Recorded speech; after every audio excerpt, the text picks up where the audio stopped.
But to be honest எனக்கு வந்து உண்மையிலேயே நாங்கள் இப்போ டெலிவிஷனில் பண்ணுறோம், நிறைய பேர் சொல்லுவாங்க நல்லா காமெடி பண்ணுறீங்க, நல்ல ஒரு ஐடியா, நல்ல காமெடி ஸ்கிரிப்ட் ஒர்க்லாம் நல்லா பண்ணுறீங்க அப்படின்னு. பட் அது பிக் ஸ்க்ரீன்லாம் ஏன் வரதில்லை அப்படின்னு கேட்கும்போது ஆக்சுவலாக உண்மையிலேயே அது வேறையா இருக்குது, இது வேறையா இருக்குது. ஏன்னா இது ஒரு ப்ரிப்பேர்டு ஒர்க்காக இருக்குது. அது ஒரு ஸ்கிரிப்டாக எடுத்துகிட்டு அந்த கேரக்டரை நம்ம வந்து ஒரு உள்வாங்கி அதுக்கு மேலே போய் பண்ணும். இப்போ டெலிவிஷன்னா ஸ்பாட்டில் டக்குன்னு நமக்கு ஒரு டைமிங் சென்ஸ் இருந்தால் அது பண்ண முடியும். பட் இது ரொம்ப கஷ்டமான ஒரு வேலை. இதுக்குன்னு ஒரு ப்ரிப்பரேஷன் இருக்குது. அது வந்து நான் கிஷோர் அண்ணா கிட்ட போனதுனால ஏதோ தப்பிச்சேன்னா, ஏன்னா ஃபஸ்ட்டு நாளே வந்து ஒரு ஸ்கிரிப்டோடு இருந்து இதான் இதை பண்ண போகிறீங்க, இதான் பண்ண போகிறீங்க, எல்லாம் பக்காவாக வந்து இது எங்களை எடுத்துக்கிட்டாரு. அதுக்கப்புறம் எங்கள் கூட ஒர்க் பண்ணவரில் வந்து முனிஸ் அண்ணன் ரொம்ப நல்ல மனுஷன். ஃபஸ்ட்டு அவர் வந்து ஒரு உண்மையிலே ஹீரோ மாதிரியே இல்லை, ரொம்ப ஜாலியாக இருப்பார். டக்குன்னு நான் தம் அடிச்சுட்டு பாதி வச்சு அதை எடுத்து அடிப்பார். ரொம்ப ஒரு கேஷுவலான ஒரு கை. அந்த மாதிரி எங்களுக்குள்ள ஒரு நல்ல ஒரு விஷயம். அப்புறம் மேம் கூட எனக்கு வந்து பெருசாக காம்பினேஷன் இல்லை, பட் அவங்கள எனக்கு தெரியும். அப்புறம் முனிஸ் அண்ணன், அப்புறம் கோடாங்கி ரிவ்யூஸ் அவர் அப்புறம் அந்த one and only the real OG Radha Ravi sir கூட இருந்துச்சு.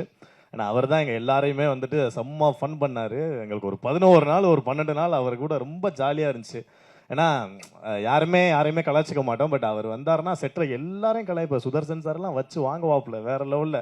அது அந்த தம்பி வந்து பொண்ணுங்க கொஞ்சம் அழகாக இருந்தால் ஒரு மாதிரி கேமரா ஆங்கிள் செட் பண்ணுவான், நம்மளை கண்டிக்க மாட்டான் அந்த மாதிரி பேசுவார். அது மாதிரி ரொம்ப சின்ன சின்ன விஷயம் கூட ரொம்ப சென்சிபிளாக இருக்கும் அவர் சொல்கிறதுலாம். ஒரு வாட்டி ஒரு ஷார்ட்டை கொஞ்சம் சீட் பண்ணி எடுக்கிறோம் சார், கொஞ்சம் அப்படி வாங்க சார், டக்குன்னு வந்துருங்கன்னா ஃபஸ்ட்டு கேமராவே மூவ் ஆகலை. அதுக்கு அவர் சொன்னார், இது ஃபஸ்ட்டு கேமரா மூவ் பண்ணுங்க தம்பி, அப்புறம் ஆர்டிஸ்ட்டை கூப்பிடுங்க. வண்டலூரில் சாப்பிட்றதுக்கு இங்கே வாயை திறந்துட்டு போக முடியுமா?